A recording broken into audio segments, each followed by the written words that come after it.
આપણે પુરુષ ધૂણે ને પુરુષ ધૂણે એમાં તો વળે ઓછા પગે લાગવા. આપણે ભાઈઓ ધૂણતા જ હોય ને આપણે ખમા. હા એ તો આમ કરી અમને ખબર જ છે મોરા વગીરનો સો.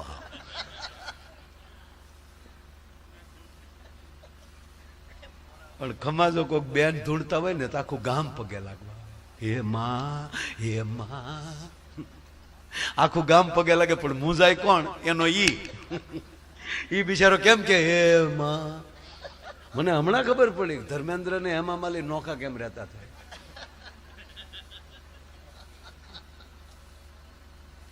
ધર્મેન્દ્રભાઈ ને હાથ તો એમ જ કરો ને એમાં.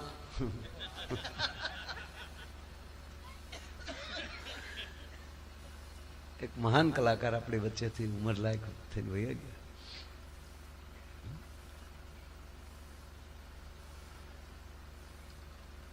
આખું ગામ પગે લાગે અને એનો ઈ છે ને ઈ વ્યવસ્થાપક થઈ જાય. આગો અદપાડીને ઉભો હોય આમ. એ ભાઈ લાઈન માં પગે લાગો રે ભાઈ, આગળ પગે લાગ રે ભાઈ. એ પવન આવે ગયો ગરમી છે તમારી માવું ધૂણે જયારે આવી અમે તમારે ઘરે. હું મારા બાપા નાદ પાડતો હતો એ દેહમાં લગ્ન જ નથી કરવા. ઘર માથે ઘોલકી કરે ભલા માણસ. તો બાઈ નો હામો આમ થયા ના ડિઝાઇન બદલતો જાય કાકીડા કોઈને. આખું ગામ પગે લાગીને માં વયું ગયું. પછી આ ભાઈ જે હતો ને એના અંગત 4 મિત્રો આવ્યા. ઈ પગે લાગ્યા. ઈ પગે લાગીને ઓલા ભાઈ બંધ પાસે ગયા કે હવે માને પાણી પાવ. ગામ પગે લાગી લાગીને વયો જાય ને તારી માની વાઈડ દુઃખ છે દવાખાને તારે લઈ જતા. ઓલો કે ધીમા ધીમા બોલો ને હા ભલે ડોહી. તો પણ હવે પાણી પાઈ દે ને તો ઓલો શું કે મારે ન પાણી પવાય, મારે વખાણ કરવાના હોય, મારે રોજ અહીં રહેવાનું હોય. અને ભાઈ બંધ કે યાદ આવે મિત્ર એડા કહી દે જેસા કુવાડો કોસ પસાડ્યો પાણી દે ધીલે ને ધરે રોજ 3 તો દુહા બોલી ગયો.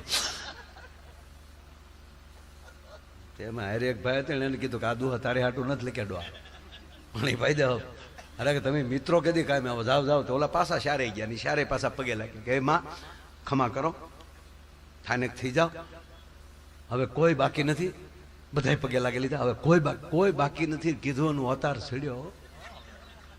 કોણે કીધું બાકી નથી? હજી એક જણો બાકી છે. બોલો મારી નવે ખંડમાં નજર્યો ફરે.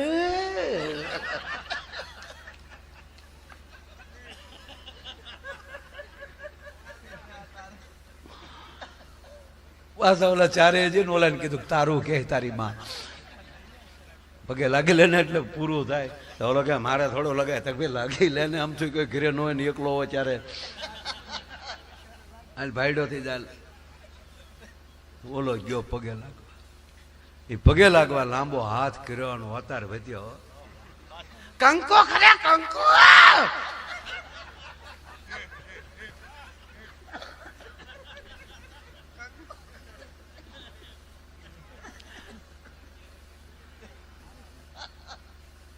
એ ભલે ખરે કંકુ માં પણ હું માં પગે લાગુ છું. એ તમે હે માં. અરે માં જ માં બોલો કે છૂટા છેડા ગયો મારી માં.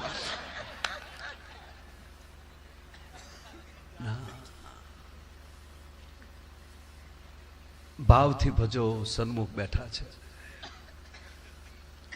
હા બાબુ જેટલા સમાજ એટલા મઢ એટલા ભુવા એ છે. દેવી ભાગવતમાં પણ એને શક્તિપાત કહેવામાં આવે છે. બિલકુલ હું એમાં વહેમ પણ નથી કરતો અને સ્વીકારું પણ છું. આ જાહેરમાં કહું છું. પણ ખોટા દંભ ન કરાવો બીજા. જે આપણી પૂર્ણ પરંપરા મઠ પરંપરા ચાલી આવે એ બરાબર ચાલવા ગયો. હું મારા દાદાનો ભુવન તમારું કલ્યાણ કરી શકું. અમારી હાથ પેઢી રહી ગઈ જે અમે દાંતરડી લઈને બેઠા ત્યારે ના પોતપોતાનું કામ કરે જ છે પણ એને આડે ધડ ના લો. પૂરાના ભુવા હોય કારણ કે નામ છે સૂરો પૂરો અધૂરો નહીં. સૂર ધન, સૂર કેતા દેવનું ધન થઈને બેઠો હોય ધર્મના માટે ધીંગાણું કરીને. ગાંઠિયા વણતા ઝારા છૂટકી જાય બડબડિયા બોલી મેં બે એવું ન બે. પાછો સુઈલમાં નાખવો પડી.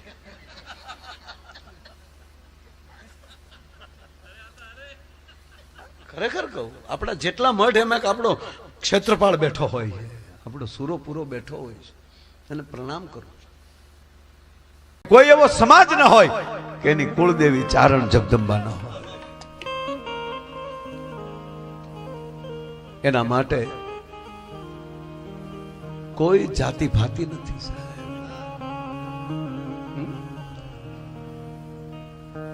હા,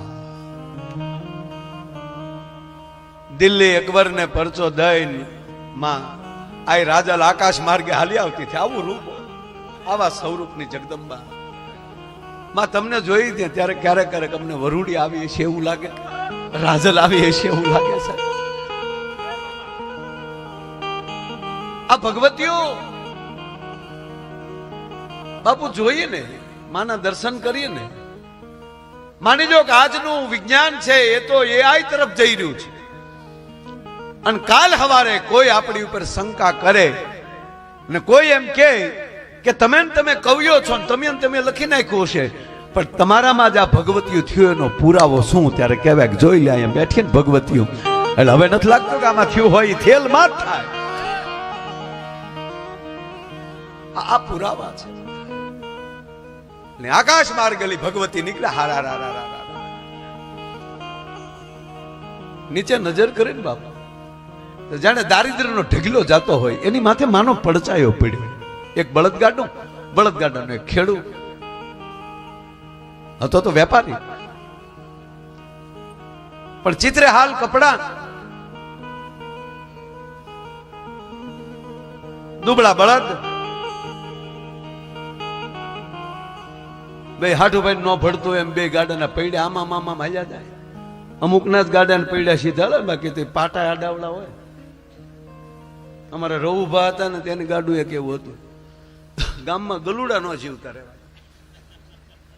ઓલે નીકવાડીમાં પડખે બિચારા ભીનામાં હુતા હોય ને તો ઓલું પૈડ્યું આમ કરીને આમ લઈ લે. પછી તો ગામે નક્કી કર્યું કે આ ગાડું લઈને નીકળે, બે જણા ગલુડા હુડ કરવા નીકળવું. ગુજરાતનો વાહ કાઢી નાખ્યા.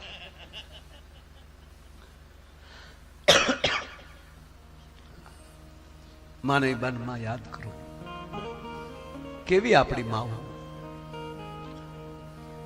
જ્યાં સાયન્સ પૂરું થઈ જાય, તમારું જ્ઞાન પૂરું થઈ જાય, સાયન્સ નો અર્થ એ છે તમારી બુદ્ધિ પૂરી થઈ જાય. જ્ઞાન અને વિજ્ઞાનમાં કઈ ફરક નથી ભાઈ. હમણાં એક યુનિવર્સિટીમાં એક મારો કાર્યક્રમ હતો, મેં સાયન્સના વિદ્યાર્થીઓને પૂછ્યું, મેં કીધું જ્ઞાન કોને કહો ને વિજ્ઞાન કોને કહો? તાકે જે આ ભણીએ છીએ એ બધું વિજ્ઞાનનું ભણીએ છીએ, અને જે ગ્રંથો છે એ જ્ઞાન છે, રામાયણ એ બધું જ્ઞાન છે. ના ભાઈ, જ્ઞાન એટલે જાણકારી. જેની જાણકારી થઈ, તમે જે વસ્તુ જાણી ગયા ત્યાં સુધી પહોંચી ગયા એ વિજ્ઞાન. આપણને પેલા જાણ થઈ માં આવા છે અને માએ અહીંયા આવું કામ કર્યું છે, એ ભગવતીના દર્શન કરી એટલે દારિદ્ર્ય વહી જાય. આ જ્ઞાન થયું. પણ અહીંયા આવીને પગે લાગી ગયો વિજ્ઞાન થયું. દાખલા તરીકે કોઈ કીધું H2O એટલે પાણી થાય, એ જ્ઞાન. પણ કોકને પાણી બનાવીને પાઈ ગયો વિજ્ઞાન. એટલે ગીતામાં અધ્યાય છે જ્ઞાન વિજ્ઞાન.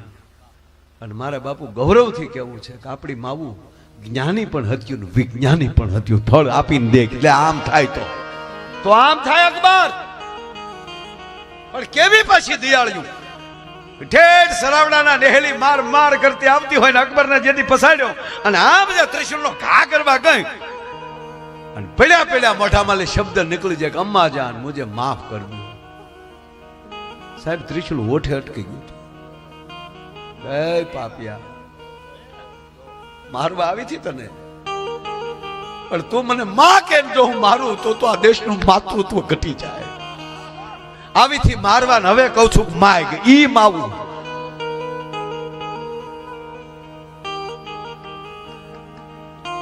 ન્યાલી હાલી આવતી હતી માં. એ આખા આગળના પ્રસંગમાં નથી જવું મારે. પણ આવી રીતે એક બળદ ગાડું હાલ્યું જાય, ભાંગળ તૂટલ ગાડું, અને એક ગાડા ખેડું. એ એમ કહેવાય કે એ વેપારી માણા એ ગાડું હાકે જાય અને એની માથેલી માનો પડસાયો પડ્યો. માં રાજલે નક્કી કર્યું બાપુ કે જેની માથે મારો પડસાયો પડે ને એને જો પાવન ન કરું તો હું ચારણ જગદંબા નો કહેવાવ સાહેબ. જેની માથે મારો પડસાયો પડી જાય. કોકના પડસાયા અભડાવ તો આના પડસાયા પવિત્ર ન થાવ કોને કીધું સાહેબ? બધાય પડસાયા પવિત્ર કરી દે, કોઈને અભડાવવાની જરૂર નથી. What social distance? માં ઉતરે આકાશે લેટ, બાળ સ્વરૂપ કેળાના કાંઠે ઉભા છે, લોબડી વઢી છે. આમ ત્યાં ગાડું આવ્યું, સ્વાદ કર્યો. એ ભાઈ ઉભું રહ્યું, ક્યાં જા છો? માં જેજુવાડા જાઉં છું. મારે આવું છે. અરે આવો ભૈયા ભૈયા. બાપુ વગડામાં અવડું સ્વરૂપ જાય જોયું તો વેપારી માણા, બુદ્ધિવાળો માણા હતો. એટલામાં એને પારખી લીધું કે અવડું સ્વરૂપ એકલું હોય નહીં. છે હવા વેત નહીં, પણ એકવાર ઝેર જોઈ લઉં. માં ગાડે બેસીને કીધું કે તું છો કેવો? એટલે વરણવાદ નતો, ખાલી પૂછવા માટે તું છો કેવો?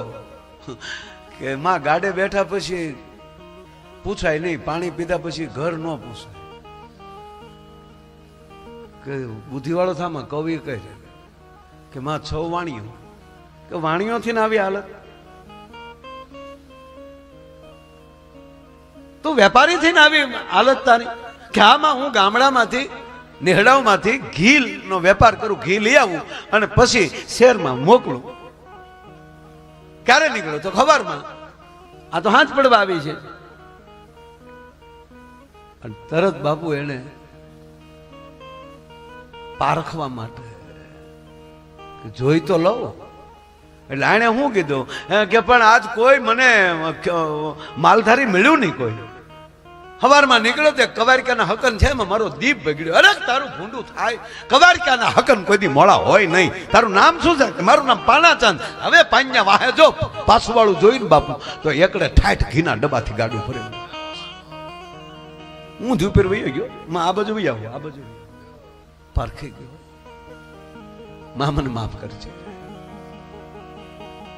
વાતો કરતા કરતા વાત તો બહુ મોટી છે. જીંજુવાડાનું પાદર આવ્યું, ગાડું ઉભો રહ્યું. માં જીંજુવાડા આવી ગયું. ઉતરી જાઓ. તને ઉતરવાનું ન કહેવાય, તને ઘરે ન લઈ જવાય. પણ માં તને પગે લાગીને એટલું કહું કે ઘડી કાજો પાદર ને પાણે બેને તો મારા બાયુ છોકરાને લેતો આવું તો તારા દર્શન કરીને પાવન થાય. કે પણ હટ આવી જાઓ, મારે મોડું થાય. મને ખબર છે તને હું મોડું થાય. પણ પાન્યા જલ્દી આવી જાય. ના માં હું આ ગયો ને આ આવ્યો. પણ વેપારીનો દીકરો એને એમ થયું કે મારો એકલો જ પરિવાર માના દર્શન કરે ને મારું ગામ બાકી રહી જાય. એ કેડે માં પાછો બાપુ કહેતો ગયો કે માં આવ્યા છે, જેને દર્શન કરવા જાય ને ગામ ઉમટ્યું. અને માં કાંગા થઈ ગયા. રોય પાન્યો કેમ ગયો?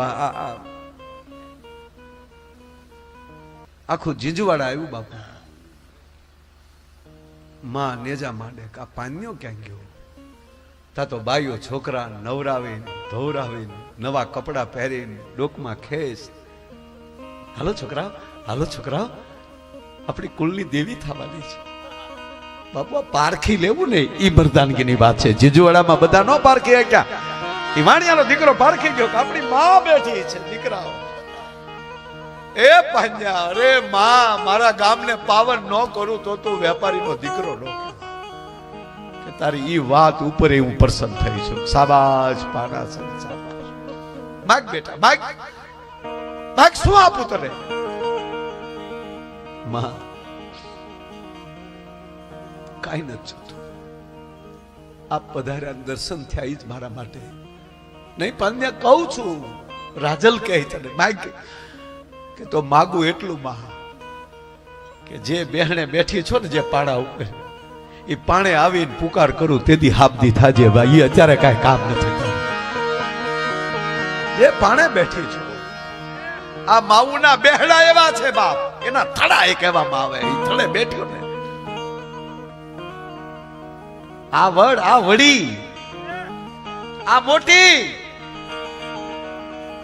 આ ખોડી, શબ્દો તો જુઓ તમે. અને સમય જાતા પાનાસનસનની 2-3 પેઢી વહી ગઈ સાહેબ. માથેલી 100 વર્ષના વાણા વયા ગયા અને નવાબી સત્તા આવી અને જીંજવાડાની ફરતો કિલ્લો નાખવાનો આવ્યો. એ કિલ્લાના પાયા નખાણા અને જે જગ્યાએ આ રાજલનો થડો હતો બાપુ ત્યાં કોઠો આવે કિલ્લાના, એ ખોદીને ફેંકી દીધું બધું. કારીગરોએ કામ ચાલુ કર્યું. આ જીવતા જાગતા પુરાવા છે સાહેબ. માથોડુંક દિવાલ જાય કિલ્લાની તો એક પાણો નો રહે. नवाब के क्या हो रहा है, कौन हमारे सामने हमारा पाना पाड़ता है. बोला के बाबू हमें ध्यान क्यों રાખીએ છીએ પણ પાણા પડી જ જાય છે, ખબર ને અમને મટકું લાગી જાય છે. એ વખતના બધા વડીલોને બોલાવ્યા, એ વખતના ભુવાઓને બોલાવ્યા, ખમાહા ધોણ જોવરાવ્યા, ગામ ફરતી દૂધની ધારા વાળી દીધી, ગામ ફરતી કાસુ તાતણો ફેર્યો, પણ કઈ કારી ફાવી નહીં. અને પછી નવાબે એકવાર વડીલોને બોલાવીને ગંભીર મીટિંગ કરી. એમાં એક વડીલે કીધું કે જહાબ ના माफ कीजिए, आप कोई बता नहीं रहे, आपका भय से, लेकिन आपने जो यहाँ जो स्थान था उसको बाहर फेंक दिया है. क्या था वो कि हमारे गांव के पानाचंद सेठ थे, उसकी बैलगाड़ी में बैठकर हमारी माँ आई थी. ये हमारी मानो थड़ो હતો ને, અને હજી ત્રીજી પેઢીએ તલકસન ને કપૂર સૌ એના વારસદાર એને મા તરીકે પૂનતા થાય. હજી બેઠા થાય કે બોલાવો અહીં બે ભાઈઓને. નવાબના માણસો ત્યાં, ચાલો તમને નવાબ બોલાવે. આવું જ પડે ને. મોટા ભાઈ પણ આમ જો નવાબના દીકરા આવે જો બોલવામાં ધ્યાન રાખજો, નકુઠા માંગડી આવી જાય લેવા જેવા બગડી. નહીં તમે જેટલું બોલશો મોટા ભાઈ એટલું જ હું બોલી નહીં, પણ જોખી જોખી. નમસ્તે નવાબ, હાજર હાજર, જય માતાજી દરબાર, જય माताजी. बैठे, कहा बैठा बापू, जहां अपना हम बैठा. के जो यहाँ कोठा बन रहा है મને ખબર જ છે, અમારા માતાજી નો થોડો હતો કાઢ નાખ, અમારે પૂંજવા બેઠા, બહુ સારું કામ કર્યું. હું બહુ સારું કર્યું. કિલ્લા નહીં હો રહા હે, અમે થોડા પાડવા આવીએ બાપા, આમ પાડવા આવ્યા. અને તમે ક્યાં દીઠા બળ કરો, અમે ઠપકો દીધો, અમારા માન શું કામ તમે નાખી દીધા. અમારા બા જાણે, તમે જાણો. અમારા દાદા ને ગાડી આવ્યા હતા કે પણ કિલ્લા નહીં હો રહા હે, કે પેલા અમે તો શું કરીએ, અમે પાડવા નથી આવતા ને બાપા, અમે શું કરીએ. અરે કોઈ ઉપાય બતાવો. મોટા ભાઈ બતાવી દો કે બતાય બતાય. એ નવાબ रामायण वासी, हाँ रामायण हमने पढ़ा है. एमा खबर हमारी मां जानकी नो हरण थयो, रावण लंका में लई गया. कहा हमने पढ़ा है. ये कि तुमने पढ़ा है ना. પછી राम कई रीते गया लंका में, कि उसने पुल बनाया और पर क्या जिजुबाड़ा का लंका. सुनना है कि तो आलो, नहीं नहीं नहीं बेस. राम कई रीते गया लंका में, ताकि राम नाम से पत्थर तरे थे. कि नवाब ना दीकरा तले ही तो खबर पड़े ने कि हमारा राम नाम थी पाना तरे छे. हाँ हाँ हमने सुना है ना. तो हाँ बोले ले नवाब, हमारी माँ ना थोड़ो अहीं हतो तो एक पत्थर फेंक्यो बहार, અને હવે તારી પાસે એક જ રસ્તો છે કે પાણે પાણે મળી લખવા જય ઉદાની રાજલ, જય ઉદાની રાજલ, જય ઉદાની રાજલ. અને બાપુ કડિયાને હુકમ છૂટી ગયો અને લખાવા મળ્યો જય ઉદાની રાજલ. આજની તારીખે હજી પા ભાગનો કિલ્લો ઉભો છે, અને જે જગ્યાએ રાજલનો પથ્થર હતો, થડો હતો, જ્યાં કોઠો, કોઠામાં ખોલડાવા રૂપિયા આમ કહેવાય રૂપાના પતરું જડેલું છે અને એની અંદર પાનાચંદ છેદ ગાડું હાકે જાય ને આય રાજલ ગાડામાં બેઠા રૂપાને પત્રે જોવા દર્શન કરવા તો ત્યાં છે. મારો કહેવાનો અર્થ પછી જ્યારે એ જે શક્તિઓ શરીર રૂપે એમ કહેવાય કે વિદાય લઈ લે અને ત્યારે આવી ભગવતીઓ બેઠી હોય ને એના ભજન આપણે કરીએ ને તેથી એ બધું ચિંતા કરે કે જોજો મારી લોબડીયાળીઓની લાજુ ન જાય. આજ આપણી પાસે ભાગ એ છે કે આવી જાગતી જોગમાયા આપણી સન્મુખ બેઠી હોય અને એ ભગવતીના ખોળામાં માથું નાખી ગયો ને એના ચરણમાં માથું નાખી ગયો ને તેથી 9 લાખ લોબડીયાળીઓ મળે આશીર્વાદ દેવા. કે શું કામ કે અમારા બાનાની લાજ ન જાય. બાનાની લાજ ન જવા દે તો વ્યક્તિની લાજ તો કઈ રીતે જવા દે. સન્મુખ ભગવતી આપણે હામાં બેઠા હોય એ લાજ ન જવા દે. પણ એ વાત એટલી જ કે ભરોસો આપણો હોવો જોઈએ, વિશ્વાસ આપણો હોવો જોઈએ. એ આપણા જ કાને સંભળાવવું જોઈએ, આપણી જ દ્રષ્ટિએ દર્શન થવા જોઈએ. અને એટલે મને ફરીવાર કહેવાનું મન થાય કે માડી જેણે શંકાની સતરી ઉગાડી કાળજીએ ન કોરાર યારે લો. બસ માને પ્રાર્થના કરી કે અમારે જેવી તેવી શંકાની સત્રીમાં અમારી સત્રીને કાગડા કરી નાખજો, અમારી સત્રી ઉડી જવી જોઈએ. બસ તારા આશીર્વાદથી ભીંજાતા રહી અને આવો નવો ભાવ અમારી ઉપર કાયમ રાખજો, અમારી ઉપર કાયમ આવી કૃપા રાખજો. બસ દોડી દોડી તારે શરણે આવવાનું અમારું ચિત્ત થાય એવી વૃત્તિ અમને આપજો. આની પાસે બીજું કાંઈ ના મગાય. બાકી એને ખબર છે શું કરવું, કે આ કેડે આપણું ગાડું લઈ જવું એ એને ખબર છે. આ તો બળ જ્યાં આપણા ને બળ આપણે એની પાસે કરાવી ના. અમે તમારા અંગ એની અંદર પ્રાણ તમે છો, શરીર અમારું છે ખાલી. એને જ્યાં લઈ જવા હોય ત્યાં માં લઈ જાજો. અને જે પરિવારોએ માં શ્રદ્ધાઓ મૂકી છે, ગાંડી છે દુનિયા સાહેબ ના દેખાય છે. બસ શ્રદ્ધાને વધામણા કરવાના કોઈ દિવસા હોય તો આ નવલા નોરતા છે. અને એમાંય માના મંદિરના દર્શન સાહેબ કરીએ છીએ ને ત્યારે એમ જ લાગે કે અમે ગગન મંડળમાં રમવા આવ્યા છે. 9 દુર્ગાના એક સાથે મંદિર. આ પહેલું ભારતમાં આવું મંદિર કોઈ હોય પ્લાન નકશાનું તો આ પહેલું મંદિર છે. તેથી દર્શન આવ્યો ત્યારે કીધું અને એના ભૂગર્ભમાં જઈને વૈયાવો ને એ તમારો નવો અવતાર છે. એની અંદર દર્શન કરીને વૈયાવો તો આપણો નવો અવતાર છે. એ શ્રદ્ધા કહેવાનો અર્થ એ આપણી પોતાનું હોવું જોઈએ. અને એવે ટાણે હું અહીંયા આવી શક્યો.